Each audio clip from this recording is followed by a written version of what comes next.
This conference will now be recorded.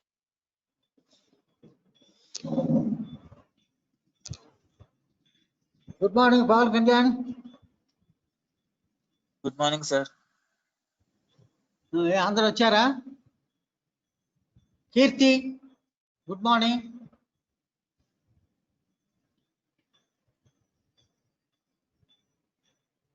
ఏరమ్మా ఇంకా మిగిలిన వాళ్ళు? Mounika, Bharadwaj, Nikhita, Jagadish. Okay, I'm starting. So this is Pravalika. Okay, this is today's topic. What you have asked for revision is very important. This will be very important in the X-ray and specimens, because they will be keeping this stomach and specimens, and operative procedures. And if you get you may get in long case, any abdominal case, you may ask some of the questions what are described in this presentation.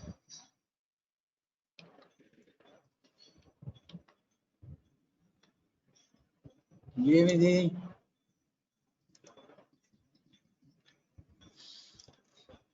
So all of you know the peritoneum.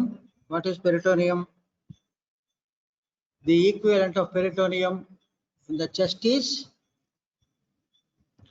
pleural cavity for lungs, and pericardium for the heart.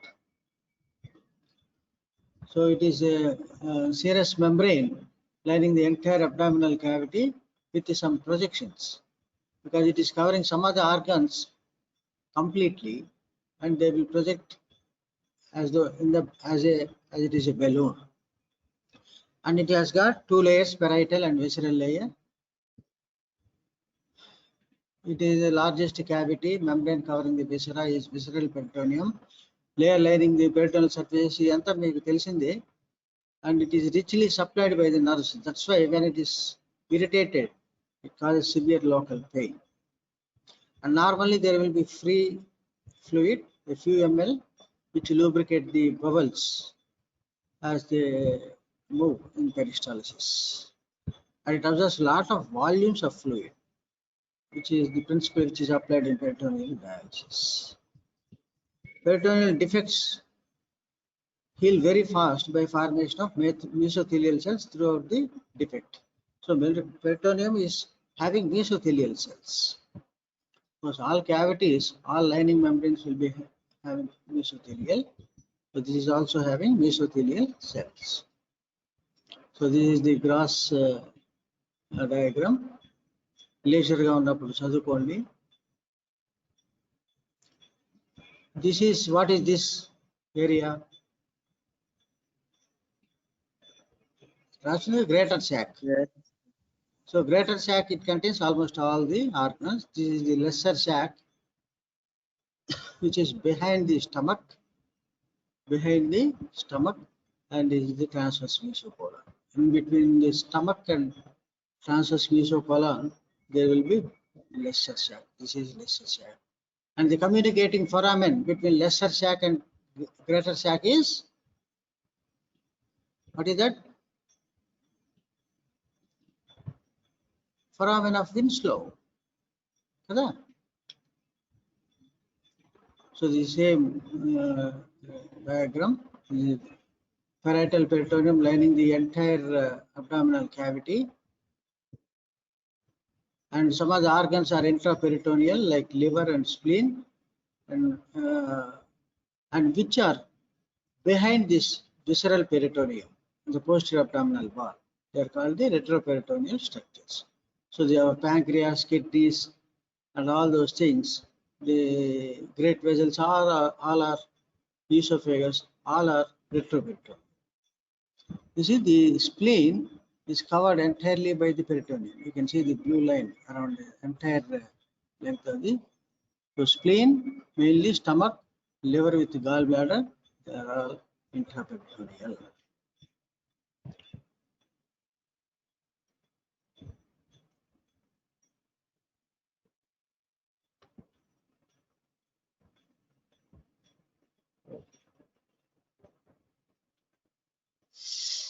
So it is divided. It is not a just big cavity. It is having so many compartments.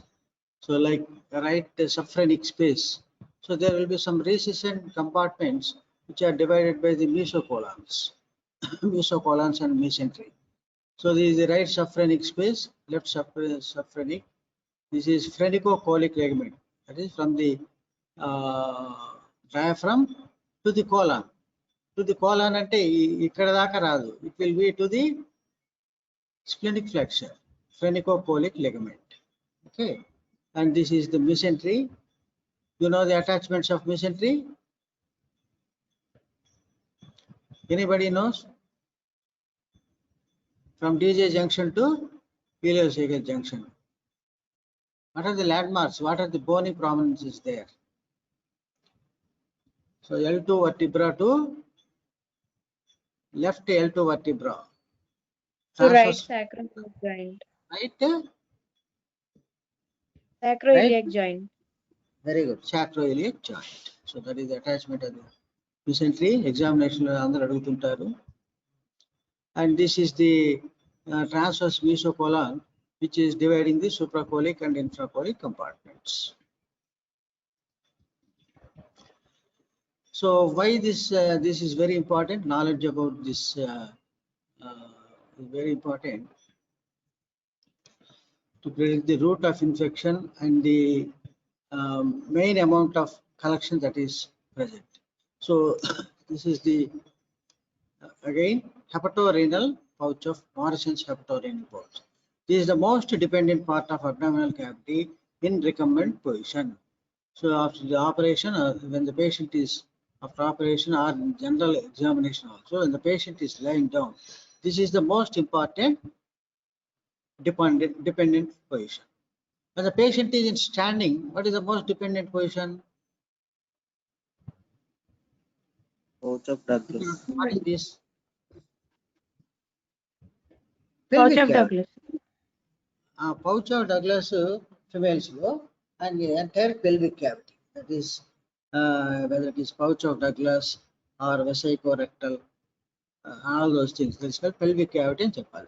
Okay, that is the reason why after peritonitis operations, two drains will be kept. One is in the Morrison's pouch and the other is in the pelvic cavity.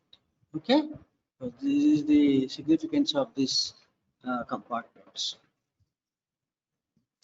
So with that brief introduction, we will go to the peritonitis. So inflammation of the peritoneum is known as the peritonitis. So invasion of the peritoneal cavity by bacteria, both aerobic or anaerobic, from JAT or non-JAT sources. So these are the examples of what the causes: bacterial, chemical, ischemic, direct trauma, allergic reaction. So whatever may be the cause, there will be irritation of the parietal peritoneum, especially it causes acute peritonitis. So there will be added visceral peritoneum also involvement will be there, and the main cause for pain and all those things is parietal peritoneum. So these are some of the causes of peritonitis. So there are so many causes of peritonitis. So what is the commonest cause? What is the commonest cause of peritonitis?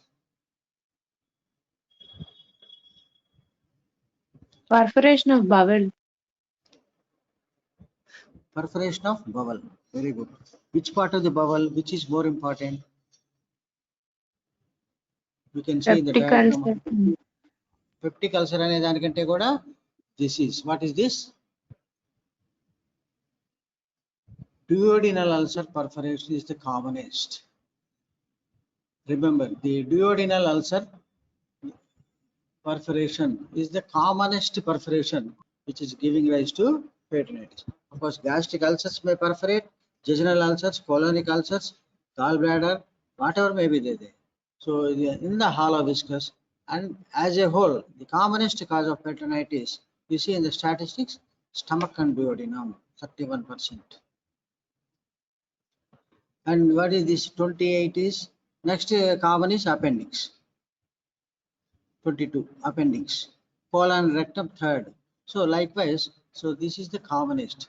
So remember, once there is a patient with generalized peritonitis and generalized guarding, where there is a diffuse guarding of the patient, entire abdominal wall, first thing you have to remember is the duodenal ulcer perforation, giving rise to peritonitis.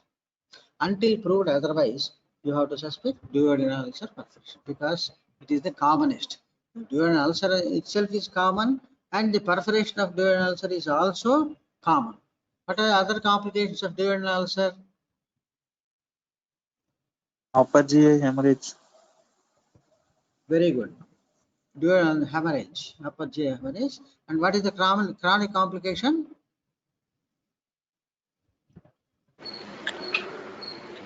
Carcinoma.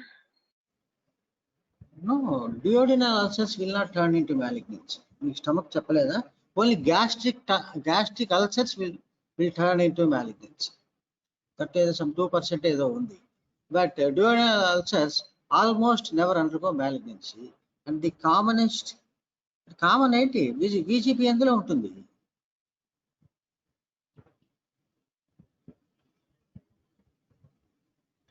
VGP అంటే ఏంటి? Visible gastric peristalsis ఎందులో ఉంటుంది? Gastric outlet obstruction. That is pyloric stenosis. You see, this is the pylorus. Ulcer generally ఎక్కడ ఉంటుంది? The first part లో ఉంటుంది. So with this first part, the ulcer which healed forms a cicatrization involving the pyloric canal and the first part of the duodenum, giving rise to what is known as gastric outlet obstruction. So when there is a gastric outlet obstruction, there will be visible gastric peristalsis. So that is the only sign that says that the patient is having chronic complication due to chronic duodenal ulcer, a type of peptic ulcer, that is the gastric outlet obstruction.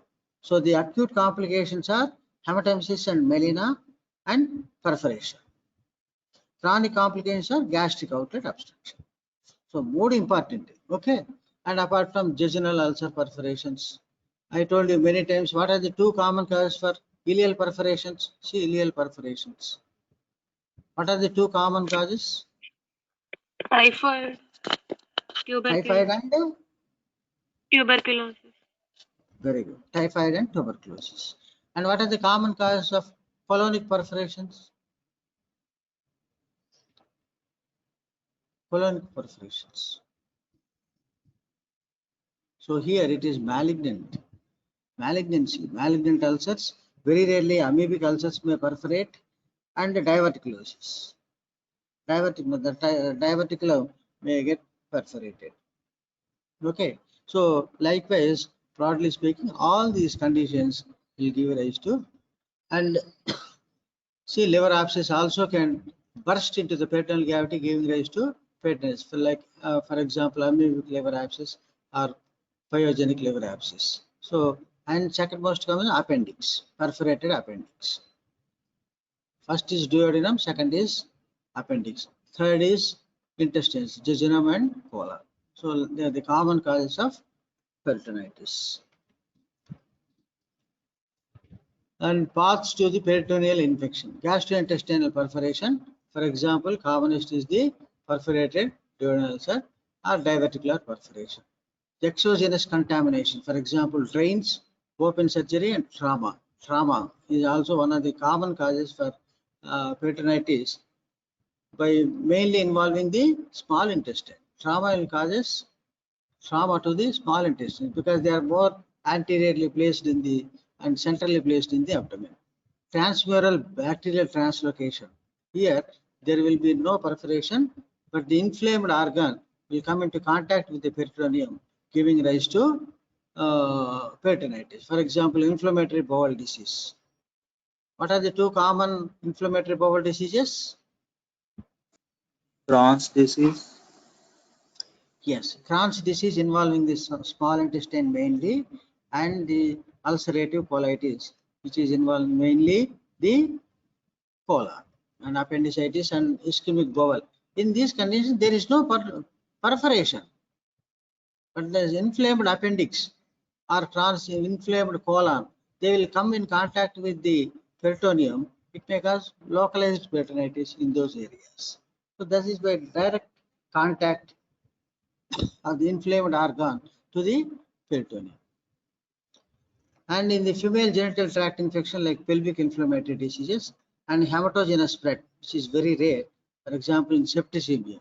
So in septicemia or infections elsewhere, they may spread to the peritoneum. This is very rare. So of all the things, you can see they are the common gastrointestinal perforation, and trauma is also very important. Drains, because we are keeping drains, it may itself cause peritonitis, and transmural bacterial translocation like appendicitis and ischemia of the bowel and inflammatory bowel diseases. And in females, they added is the female pelvic inflammatory disease, PID. And the types of peritonitis, localized and diffuse. The diffuse lo kuda primary, secondary, tertiary and unnai. But it is not important, but localized and diffuse is very important. Why it gets localized? For example, the appendix is there. Before perforation, it causes localized peritonitis. Why? If it ruptures, if it bursts, if it perforates, it can cause diffuse peritonitis. But usually, when it is just inflamed, we have seen transmural bacterial translocation. So why it is contained locally there? Why not that infection spread to the entire peritoneum? So the factors are anatomical factors. General peritoneum is divided into compartments. So we have seen in the diagram. So the appendix is in the right paracolic gutter area. Right side paracolic gutter or right colonic area. So it will be contained there. So provided when it is,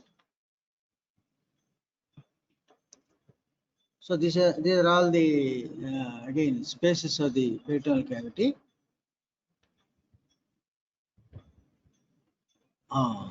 Formation of adhesions around the affected organ. Peristalsis is retarded in the affected bowel, and greater momentum envelops the inflamed structure. What is the other name for greater momentum? Policeman of the abdomen. Adutar example. This is called the policeman of the abdomen. So whenever there is appendicitis or gallbladder cholecystitis, what happens? Because they are in these specialized compartments. Of course, that is only relative. They are in the special areas, and they will have contact with the parietal peritoneum. They will cause localized peritonitis. Why it is not distributed? The momentum will go and adherent there. The policeman of the abdomen, that is the momentum, will go and adherent to the inflamed organs. It is a protective phenomenon. And likewise, the peristalsis, the function of the affected organ also will affect it. So it keeps quite like that, and it forms surrounding adhesions, and the peritoneum, that momentum will go and adherent there, forming a mass. So for example, in appendicitis, why it is localized? Because it's the formation of the mass, mainly by the interloop and the appendix between terminal ileum and colon. There will be mild adhesions, and the momentum will go and form a attachment there, because it is a policeman of the abdomen. So it will be localized. Whereas, and the surgical value of surgical drains is controversial as a source of exogenous. Of course, surgical factors for localized, because after surgery we are keeping drains, and the drains themselves may cause can cause peritonitis. Of course, this is controversial, but you please remember why it is localized is it is due to the function of the organ will be suppressed, and formation of adhesions in between the affected parts, and mainly the greater momentum envelops the inflamed structure. This is the most important point where the infection will be contained. And likewise, if there is a diffuse peritonitis, that is, these organs get perforated and they will cause diffuse peritonitis. So what are the causes? the speed of contamination, perforation of ulcer, for example, appendicitis, anastomotic leak. So before perforation, for example, in appendicitis, before perforation, what will happen? The entire appendix is dilated and fully loaded with pus. That's called obstructive appendicitis. So when it ruptures with speed, it will spread to the entire peritoneal cavity. Okay, and anastomotic leak, of course, this is a post-operative condition.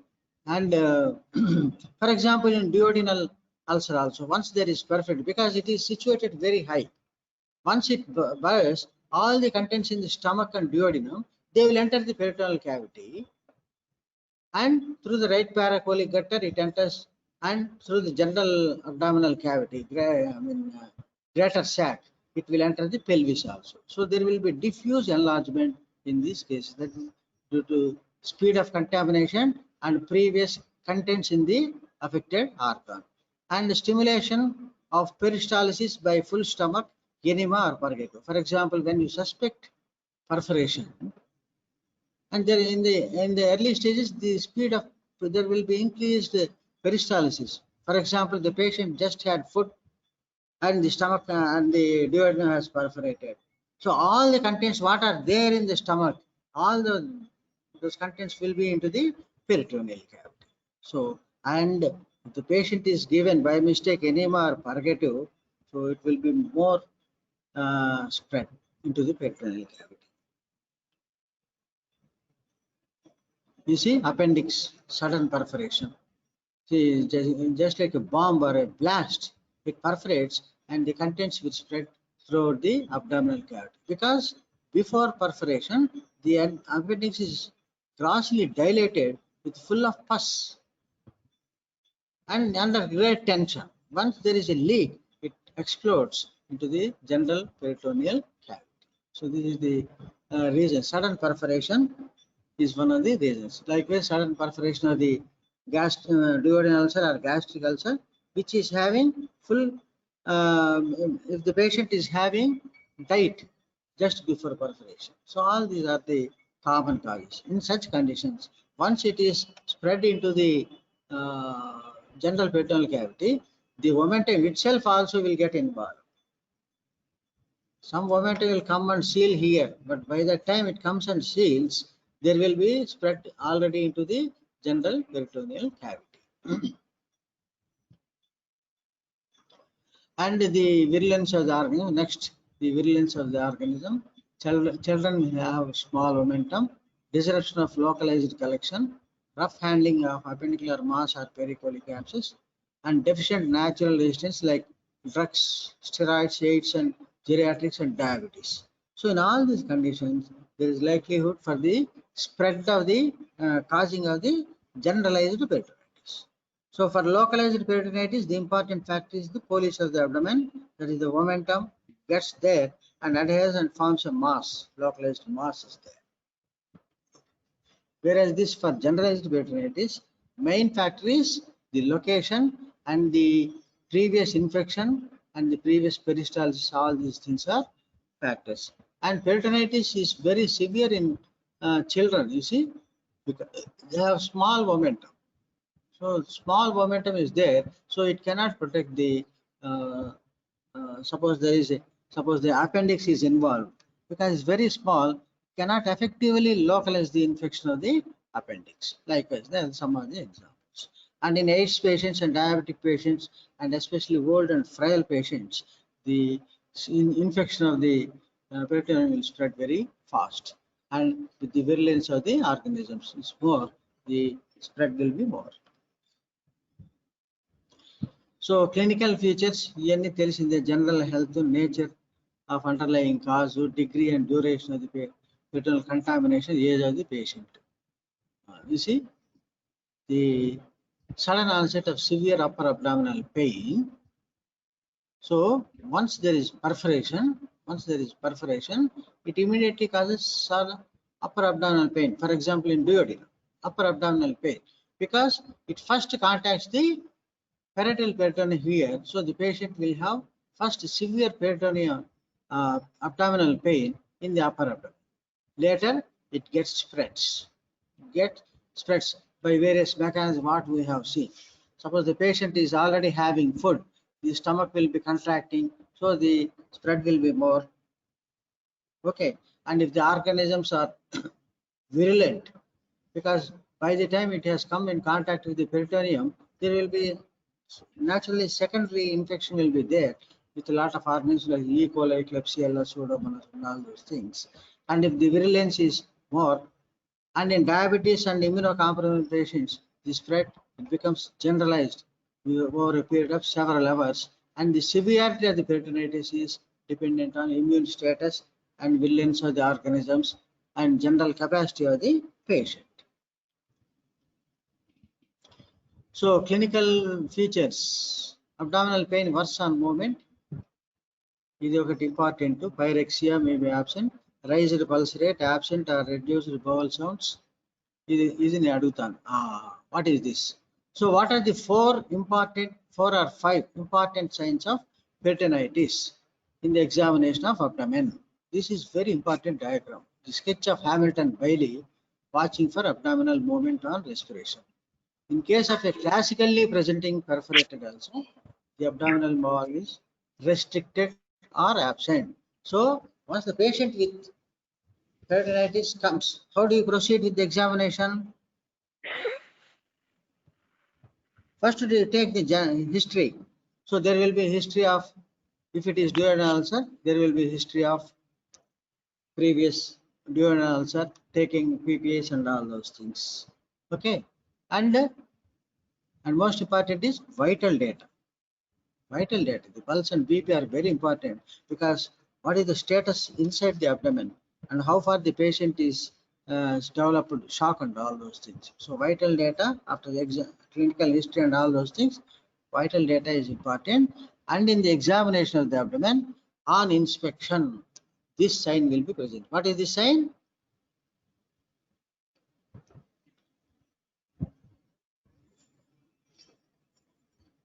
What is the sign? The abdominal wall. Normally, the abdominal wall moves with the respiration. So, an inspection, the one important point what you have to say is the abdominal wall moves with respiration normally. So, in case of peritonitis, because the entire peritoneal cavity, peritoneum is inflamed, and because of the severe pain, the patient restricts the movement of the abdominal wall. Restricts the movement of the abdominal wall because the fear of pain. So the abdominal wall movements will be reduced with the respiration, or they may be absent. This is on inspection, you have to say is the abdominal movement and respiration will not be present. Is restricted or absent because of the underlying inflammation of the peritoneum, and all the muscles are going into contraction, and moreover the patient will have pain. He will not move the abdomen at all. So on inspection, this is the important. On palpation, what will be there? Palpation is saying there. What will be there on palpation? Suppose if you want to palpate on this abdomen, what will be there? Cording is present. So the entire abdomen is rigid. So is rigid, and there will be severe pain that is guarding. And once you start palpating, there will be the patient will guard the abdomen, and there will be complete rigidity, board-like and what is it? Cardboard-like rigidity will be there. So on palpation, rigidity, and on percussion, obliteration of the liver dullness. Why? Because of the pneumoperitoneum. So the pneumoperitoneum is beneath the dome of the diaphragm. So once there is a dome of the diaphragm, it can be on both sides, and most of the times it is on the right side if it is perforation of the duodenal ulcer. So once there is a air under the dome of the diaphragm, the normal liver dullness may be obliterated. So this is important point in percussion. And in auscultation,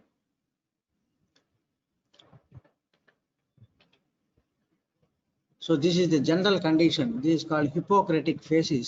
You see, the phases in terminal diffuse peritonitis. So in terminal stages, the patient will be in shock like this because the patient is having both hypovolemic and especially septic shock. In peritonitis, there will be septic shock, and this is the terminal stage. This is called the Hippocratic phases. Very, very difficult to save the patient. And in auscultation, what will be there? In peritonitis, what will be there in auscultation? So once again, remember, Absent bowel sound. absent of vowel sounds. So the abdomen, that's called silent Still abdomen. silent. Silent abdomen. So on inspection, movement of the abdominal wall will be lost or absent. On palpation, there will be guarding and rigidity. And on percussion, obliteration of the liver dullness. And on auscultation, the abdomen will be silent. That is, the intestinal sounds will be lost. So this is the, in general examination, you can write. This is only the terminal stages. In the last stages of peritonitis. Peritonitis, there are 3 stages. Enough, you know. మీకు చెప్పలేదా stomach డ్యూయడ్ నేను చెప్పారు కదమ్మా. Yes, sir. So stage of Yes. chemical peritonitis, first stage of peritoneal irritation or chemical peritonitis. Number 2 is peritoneal stage of peritoneal what is that? Peritoneal effusion. That is otherwise known as stage of delusion, stage of illusion. So third one is Hippocratic phases. That is the terminal stage. So in stage 1, that is the stage of chemical peritonitis. That is, once, for example, there is a bursting of the perforation of the duodenal ulcer, that bile and food material will contact with the parietal peritoneum. There will be sudden severe pain. That is characteristic. So sudden severe pain is the first stage. And what happens once that peritoneum has spread, that that peritoneal fluid has spread to the entire peritoneum, and there will be collection of fluid into the peritoneal cavity, that is a transudate peritoneal cavity.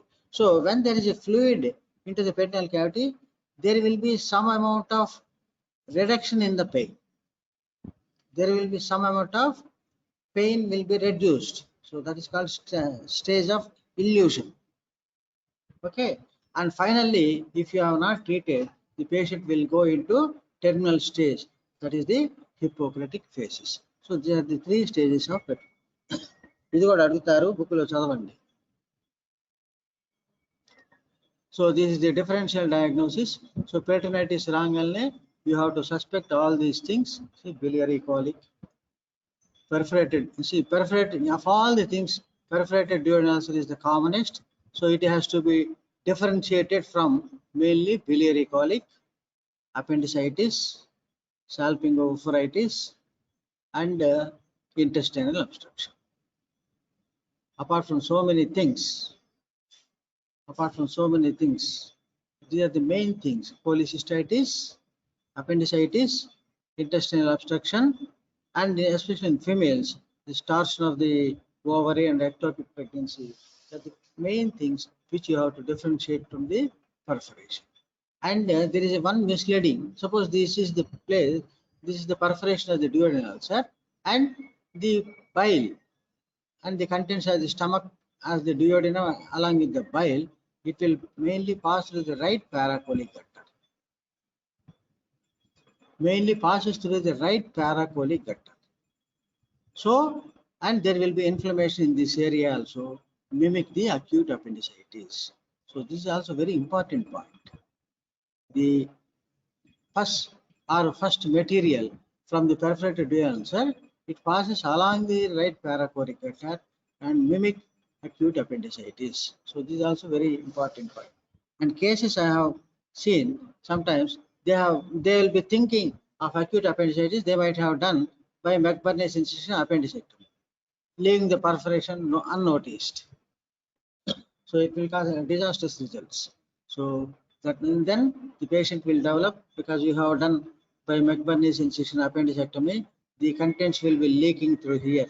So there will be formation of duodenal fistula from here to here. So the incision, the bile will be coming out. So this point also you have to keep in mind. The spread of duodenal ulcer perforation is through the right paracolic gutter, and the commonest is it is mimicking the acute appendicitis. So you have to differentiate. So by that is the importance of taking the history. So investigations, of course, entire panel of things will be taken, blood, urine, and all those things. What happens? See, in peritonitis also serum amylase also may be moderately raised. Then how to differentiate between if it is acute pancreatitis?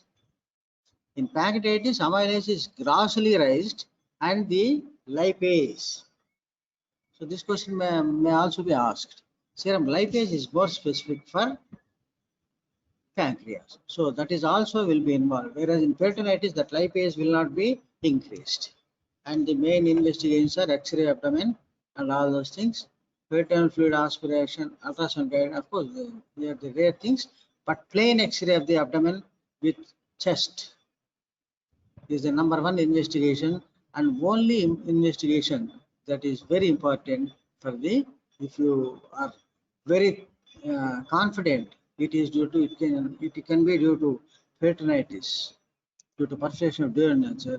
This simple investigation will give the 100% clue. Okay, in cases where that is missed, we have to go for ultrasound abdomen and CT scan. Very rarely this occurs. So plain X-ray of the abdomen, and of course people say plain X-ray of the chest, PA view with upper part of the abdomen.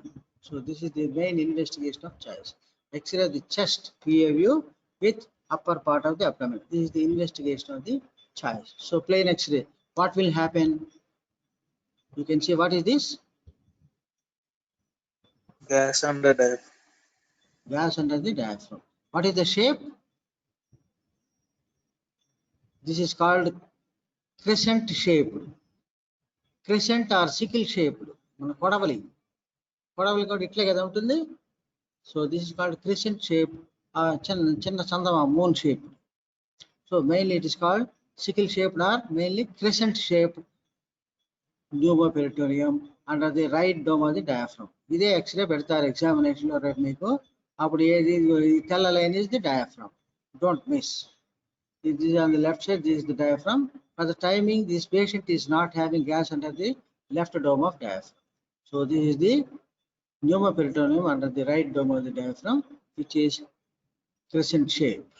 So this is the, suppose the patient with that history and all the clinical features, inspection or examination of abdomen, is suggest of peritonitis and perforation, and this X-ray is sufficient to open the abdomen. So this is sufficient. So you need not go for ultrasound and all those things, CT scan. This is sufficient to open the abdomen for doing the laparotomy on emergency basis. So in the thing, there are other things we have to see in the plain X-ray of the abdomen. So I would like to tell you 5 points. Plain X-ray of the abdomen is X-ray lo pettinappudu. What are the other things? Of course, in this you are seeing only pneumoperitoneum under the right dome. So what are the other things? So you can see what is this? Pneumoperitoneum under the right dome, and you can see here what is this? Pneumoperitoneum under left lobe. Left dome. So the commonest is, more significant is pneumoperitoneum under the right dome. Second point is it can be under the both domes of the diaphragm. So put on the point line here. And third one is you can see the fundal gas shadow. And what is the difference between this gas and this gas? You see, fundal gas shadow is having horizontal line. Kada? And this free air is having crescent shape. Kada? Curved line. Curved line. So third point is this fundal gas shadow can be seen. Fourth point, this abdomen will be looking like this. This is called ground glass appearance. So that means the density of the abdomen is increased. Why it is like ground glass? You see, ground glass appearance. Why it is ground glass? Because the abdomen is filled with exudate, purulent material, peritoneal fluid, which is exudate when filled with pus. So the density of the abdomen is increased. That is called ground glass appearance. This is the fourth point. In the plain X-ray you can see. Okay. And fifth one is this. What is this? It's a palm. In peritonitis, Bubbles. of course. What is this? Double bubble sign. Double bubble కాదు. Okay, ఎక్కడ ఉంది double bubble అంటే అది duodenal అట్రీషియాలో వస్తుంది. అసలు you are not seeing the duodenum at all. See, you are not able to see the double bubble sign is in duodenal atresia, where you can see the gas in the stomach and duodenum. Kada? Indra kaadu. Ee X-ray what is that you are seeing? In case of peritonitis, in case of perforation giving rise to peritonitis, the అంటే ఇక్కడ మనకు న్యూమోపెరిటోనియం కనపట్లేదు because X-ray is taken in the lower abdomen, showing what is this? Gas filled bowel lobes. Gas. Filled bowel lobes. Very good. Gas filled bowel lobes. So what is the reason for this gas filled bowel lobes in peritonitis? Gas filled bowel loops and all these things are common in intestinal obstruction. What is the reason in this case? What is the second type of intestinal obstruction? Valvulus. No. Valvulus avanni first type, mechanical avanni. Dynamic avanni. What is the second type?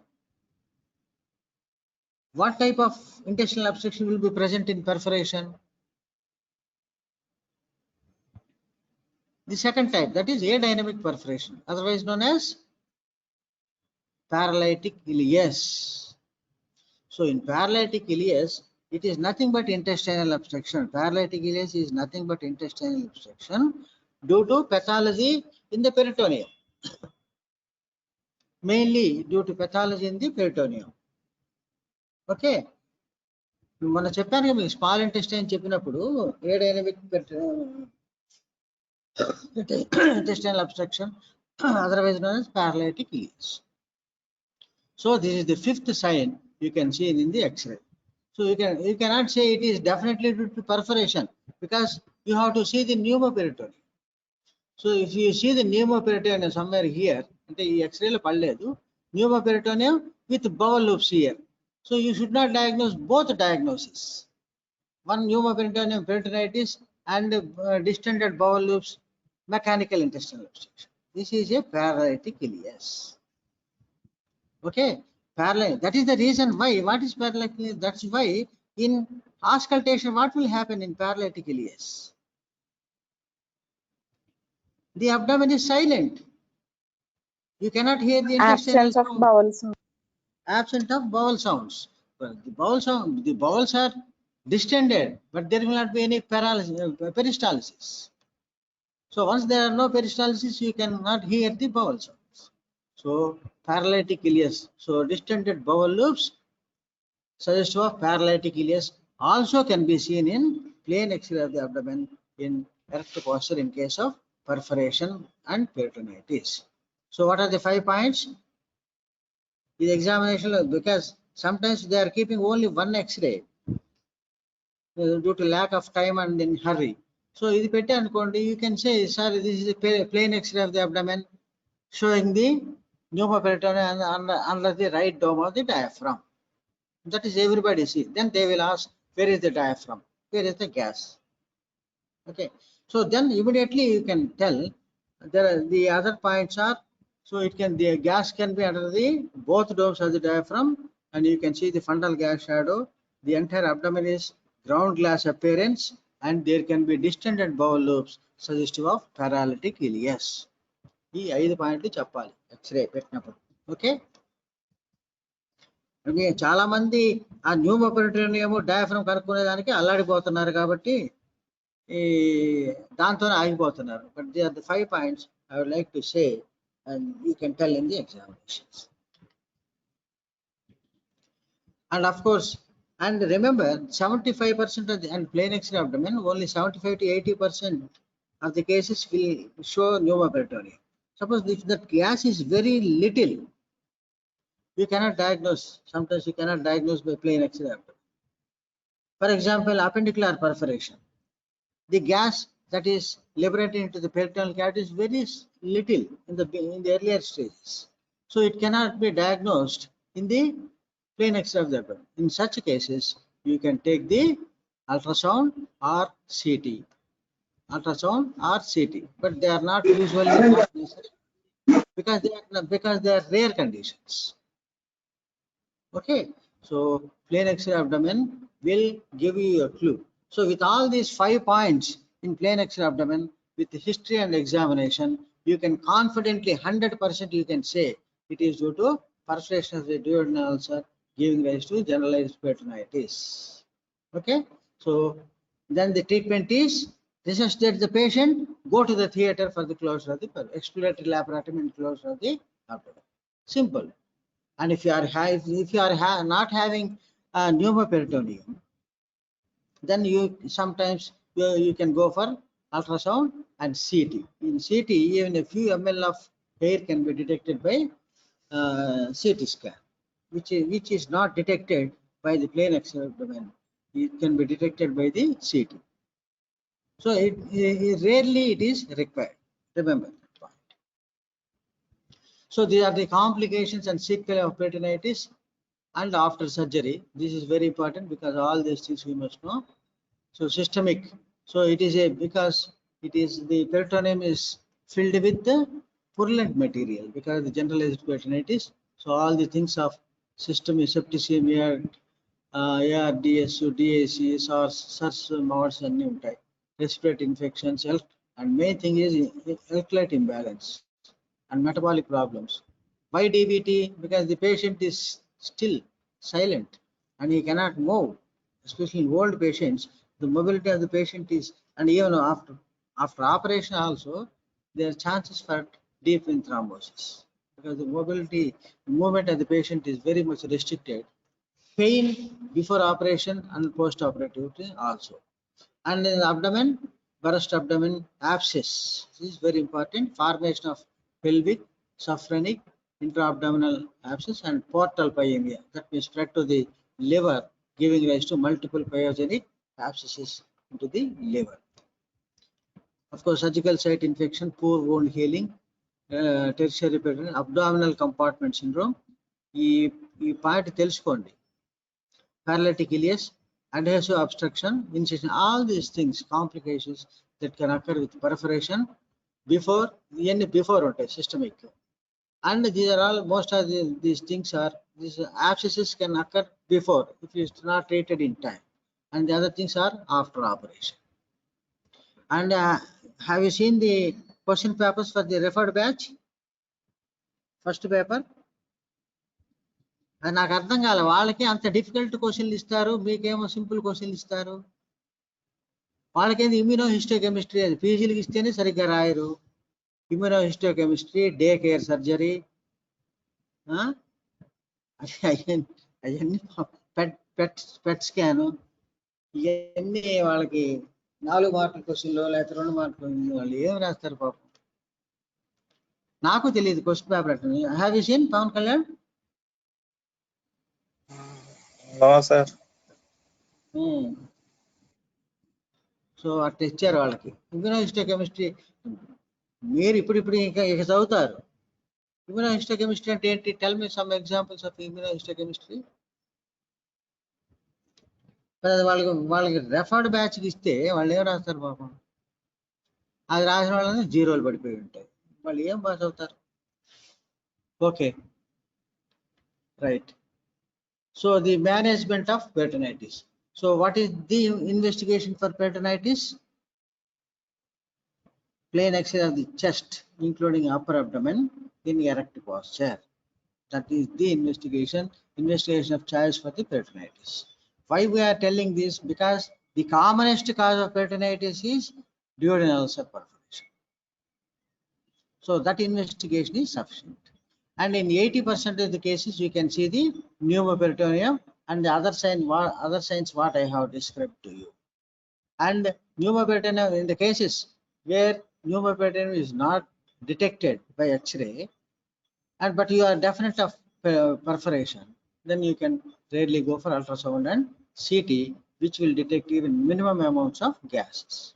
So once you have diagnosed as a peritonitis, then you have to treat the peritonitis. So what is the important step in the management of peritonitis? Apart from, because you have done all the investigations, electrolytes, అన్ని చేశావు, లైపేజ్లు, activities, liver function test, coagulation profiles అన్ని చేసావు. Then what is the most important thing in any case of acute abdomen?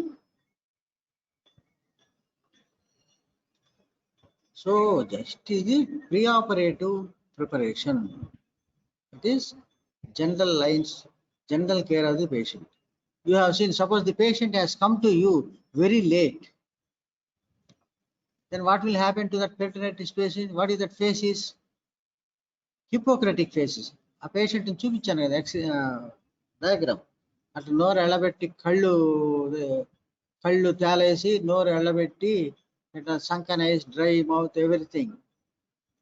And almost is terminal stage. ఆ స్టేజ్లో వచ్చాడు అనుకో, you have diagnosed as a terminal stage of peritonitis. So you have to generally, immediately you have to resuscitate the patient, because the patient is in severe septic shock. So before thinking of surgery, you resuscitate the patient, and surgical intervention is better than wait and see policy, as mortality is increased in delayed cases. So as soon as possible, you resuscitate the patient and get the theater ready for the exploratory laparotomy. So that is the main fundamental principle. Of course, operative or conservative, this is from Sabiston, I think. And once you decide, once there is a peritonitis, pneumoperitoneum, I feel there is no question of conservative and all those things. It is only operative. Whatever may be the size of the gas, whatever may be the size of the peritoneal fluid, because there is a perforation, there is a pneumoperitoneum, and the history and findings are suggestive of peritonitis. There is no question of operative. There is no question of conservative. But it can be tried in some of the cases where abdominal findings, mostly upper abdominal, no signs of diffuse peritonitis, and patient hemodynamically stable. So in very initial stages of the peritonitis, just 10 or 15 minutes back, the patient has developed the peritonitis. So still in the stage of chemical peritonitis or initial stage. So in such cases, contrast study with water soluble contrast can be taken, and if there is a contrast leakage, that means there definitely there is a perforation. You have to go for operative.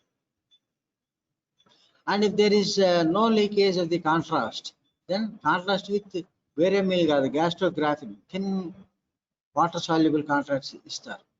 So then you can try for conservative management. So just like in acute cholecystitis and acute appendicitis, in selected few cases, in selected 1 or 2 cases only, you can go for conservative management, like with abdominal findings, very early perforation, with no signs of generalized peritonitis, and patient is hemodynamically stable.